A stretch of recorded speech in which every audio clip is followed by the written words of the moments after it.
Il est 20h, bonsoir à tous. Édition spéciale ce soir. À quel point ce 24 février 2022 s'inscrira-t-il dans l'histoire? Offensive russe en Ukraine, frappe coordonnée, installations militaires ukrainiennes détruites. En quelques heures, des dizaines de morts. Cet exode incroyable, massif, dès le lever du jour, direction l'ouest pour des milliers d'Ukrainiens fuyant les bombardements. Alors quelle réponse de la communauté internationale? Quelles sanctions? Toute la journée, des réunions d'urgence. Mobilisation exceptionnelle de nos correspondants et envoyés spéciaux ce soir en Ukraine, dans les régions séparatistes, mais aussi à Bruxelles ainsi qu'à Washington. Par ailleurs, il était l'un des artisans des accords de Minsk. François Hollande avait-il vu juste, évoquant un président russe terrifiant? L'ancien locataire de l'Elysée est notre invité ce soir. Enfin, France 2 bouleverse ses programmes. Juste après votre 20h, Léa Salamé et Laurent Guimier prennent le relais. Soirée spéciale crise en Ukraine avec un plateau politique exceptionnel. À leur côté, notamment Jean-Luc Mélenchon, Valérie Pécresse, Éric Zemmour, Marine Le Pen ainsi que Yannick Jadot. Plus le moindre doute, c'est bien une guerre qui a débuté ce jeudi entre la Russie et l'Ukraine. Au petit matin, des frappes russes coordonnées. Plusieurs villes ukrainiennes touchées, y compris Kiev, la capitale, où un couvre-feu est désormais en vigueur. Des dizaines de soldats auraient perdu la vie, des civils aussi. Stéphanie Pérez. Dans le ciel ukrainien, un avion de chasse russe à basse altitude. Les cris d'un enfant et la terreur d'une famille. Le missile est tombé juste à côté de leur immeuble. Il y a 20 hélicoptères qui viennent de passer. La guerre a commencé en Ukraine, aux portes de l'Europe. Ici, non loin de Kiev. Une bataille acharnée.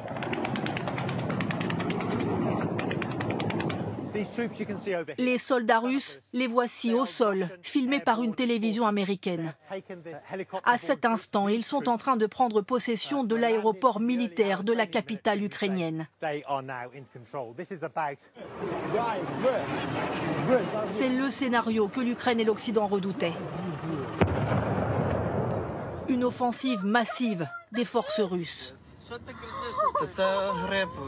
Avec des bombardements simultanés dans plusieurs villes. Et une invasion terrestre par les troupes stationnées depuis plusieurs semaines autour de l'Ukraine. Ici, les chars russes qui franchissent la frontière nord avec la Biélorussie. Autre point d'entrée, le sud, depuis la Crimée annexée en 2014. Les combats font rage, comme en témoignent ces chars abandonnés à Kharkiv. Le président ukrainien appelle tous ceux qui le peuvent à se mobiliser. Quiconque a l'expérience du combat et peut venir rejoindre les forces ukrainiennes doit venir s'enrôler immédiatement. À Kiev, la capitale, et dans les grandes villes, Lviv, Kharkiv, les sirènes d'urgence. La population sidérée se réfugie dans le métro. Officiellement, le commandement russe affirme ne viser que des cibles militaires ukrainiennes. Aéroports, équipements, bases. C'est l'aéroport militaire de Mariupol. Mais filmé par une caméra de vidéosurveillance, on voit ici le cycliste en haut de l'image, tué lors d'une frappe. Des immeubles sont soufflés. Il y aurait des dizaines de victimes parmi les civils et de nombreux blessés. Dans la région de Mariupol, difficile de ne pas céder à la panique pour ces familles ou ces employés obligés de quitter leur ville bombardée. On est obligé de fuir. Qu'est-ce qui se passe? Où est-ce que je dois fuir? Je suis seule à mon bureau. Où est-ce que je dois me cacher? Dites-moi, dites-moi. Fuir au plus vite les prochaines frappes. À la sortie de Kiev et des grandes villes, l'embouteillage de la peur. En voiture, en bus, un douloureux exode a commencé pour ces milliers d'habitants. Et oui, même la capitale Kiev bombardée, personne ou presque n'aurait imaginé pareil scénario en si peu de temps. Sur place, la panique, la fuite, l'exode même, vous l'avez vu à l'instant. Un abri anti-bombardement a été mis à disposition de ceux qui ont choisi de rester. Mais en Ukraine, le président appelle sa population à se battre. Alexandre Allais avec Dorothée Oliéric et Bruno Vignier. Les sirènes d'alerte pour réveiller les habitants de Kiev. Dans certains quartiers, des explosions. L'une d'elles a eu lieu juste à côté de cet immeuble. Je viens juste de sortir de chez moi pour voir ce qu'il venait de se passer. C'est terrifiant pour nous, on a perdu confiance. Le pays est attaqué. Des kilomètres d'embouteillage, visibles depuis les hauteurs de la ville. Sur les routes, ces Ukrainiens cherchent au plus vite à fuir la capitale. Je suis très nerveuse. J'ai peur, mais je reste forte. Aux abords des stations essence, les files d'attente s'allongent. Là, c'est la queue pour aller faire le plein. Pour ceux qui ont choisi de rester, il faut patienter. Devant les pharmacies, les distributeurs de billets, les magasins d'alimentation. Par précaution, ce matin, j'ai fait des courses. Par peur de trouver les magasins vides. Je préfère faire des provisions. Les rayons se vident. Certains habitants se préparent à résister. L'Ukraine dérange les Russes. Ils veulent avoir l'Ukraine en entier pour anéantir le pays ou pour qu'on se soumette à eux. Ils n'arriveront jamais. Ils ne savent pas qui sont les Ukrainiens. On va résister jusqu'au bout. Pour certains habitants ce soir, le salut vient de la gare de Kiev. De plus en plus nombreux à attendre le train pour enfin quitter la ville. Ils sont à bout de force. Vous êtes inquiet? Comment vous avez vécu cette journée? C'était très difficile. Les enfants, les maris, les femmes sont à la maison. Je veux juste dire que ceux qui nous attaquent sont des salauds. Je n'ai pas d'autre mot. Que les Russes rentrent chez eux, qu'ils ne nous attaquent pas. Nous sommes un pays libre et indépendant. Dans la capitale, un couvre-feu a été instauré dès 22h jusqu'à 7h du matin. Les transports publics ne fonctionnent plus. Et je vous propose de rester à Kiev où se trouve notre envoyé spécial. Bonsoir Dorothée Oliéric. Où en sont les troupes russes? Sont-elles aux portes de la capitale à l'heure où nous parlons?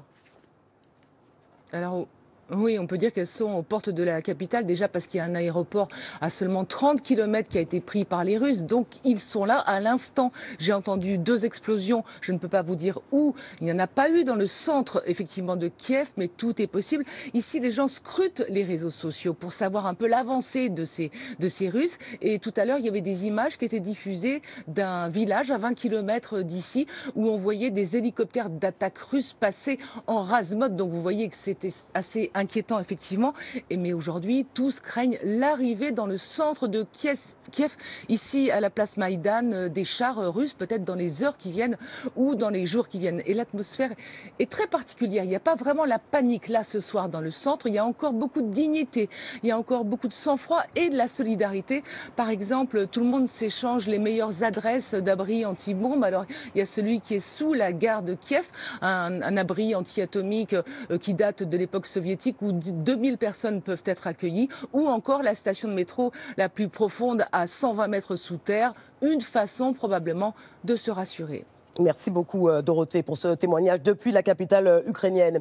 On va prendre la direction de la deuxième ville du pays, Kharkiv. Kharkiv, ville stratégique, bombardée. Vous allez le voir, des immeubles entiers ont été détruits. Sur place, la stupeur. Maryse Burgot avec Stéphane Guillemot et Yann Cadouche. C'est un moment qu'ils n'oublieront jamais.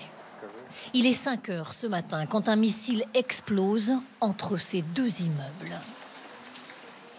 Lorsque nous arrivons, cette femme évacue son appartement soufflé par l'explosion. Elle n'a pas le courage de témoigner. Sur ce banc, une vieille dame hébétée. Ses médicaments sauvés de justesse sont à côté d'elle. Avec ce bombardement, l'entrée de mon appartement a pris feu.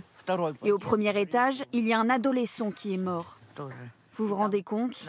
Il avait 16 ans, il était en classe de seconde. Ils ont tout détruit.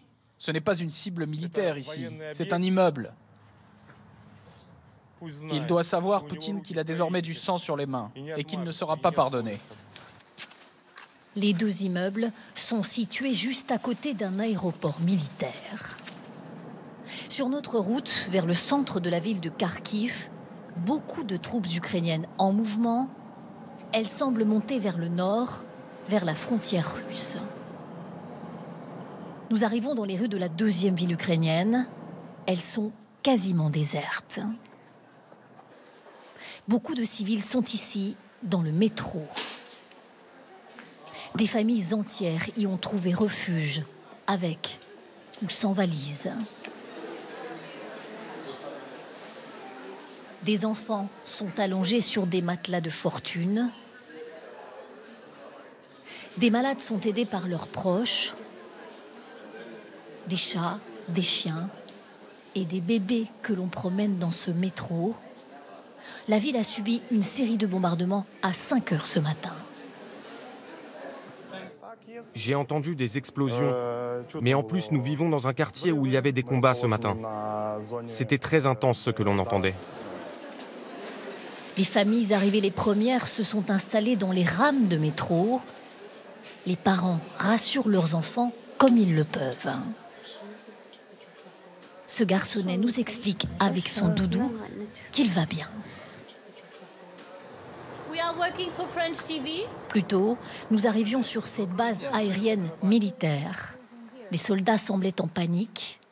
Un missile venait de toucher leur base. La situation est très tendue. Nous avons subi une attaque et nous nous sommes défendus. Heureusement, nous n'avons pas de morts. Sur notre route, des civils calmes, ils sont en file d'attente pour acheter de l'essence ou encore pour retirer de l'argent liquide. Parmi eux, quelques pro-russes. Cette femme nous dit avec ironie de bien saluer les Américains de sa part. Vous allez dire que c'est Poutine qui a fait tirer. Moi, je dis que c'est faux et que ce n'est pas la peine de paniquer. Pendant ce temps, dans le métro de Kharkiv, une longue attente commence. La plupart de ces civils vont rester dormir cette nuit dans le métro. Dans l'incertitude la plus totale, ils préfèrent rester à l'abri. Stupéfiante situation pour ces gens qui n'imaginaient pas un instant de vivre une telle situation. Et on va rester sur place à Kharkiv, retrouver Maryse Burgot, afin de voir la façon dont les habitants réagissent à la situation ce soir. Regardez. Il faut imaginer ce que les gens vivent ici. Il s'agit purement et simplement de l'invasion d'un pays souverain. Et beaucoup de gens ici comparent ce qui se passe à la Seconde Guerre mondiale. Une vieille dame de 85 ans, très chic, avec qui j'ai longuement parlé tout à l'heure, me disait « Vous vous rendez compte, j'ai survécu au bombardement en 39-45. Depuis, j'ai eu 2 enfants, 4 petits-enfants. J'ai survécu à tout cela et ça recommence. » Une femme hébétée qui n'en revient pas de revivre encore tous ces événements. Elle m'a demandé plusieurs fois si je savais ce qui allait se passer dans les prochains jours. Bien sûr, je suis bien incapable de répondre à cette question. Parallèlement ce soir, quelles sont les réactions du côté des séparatistes pro-russes de la région du Donbass, à l'est de l'Ukraine, région sécessionniste reconnue, vous le savez maintenant, indépendante par la Russie. Luc Lacroix, Patrice Achéré, avec Alexandre Dalsbeck. Donetsk est en guerre et dans les rues, la police militaire fait la chasse aux réfractaires.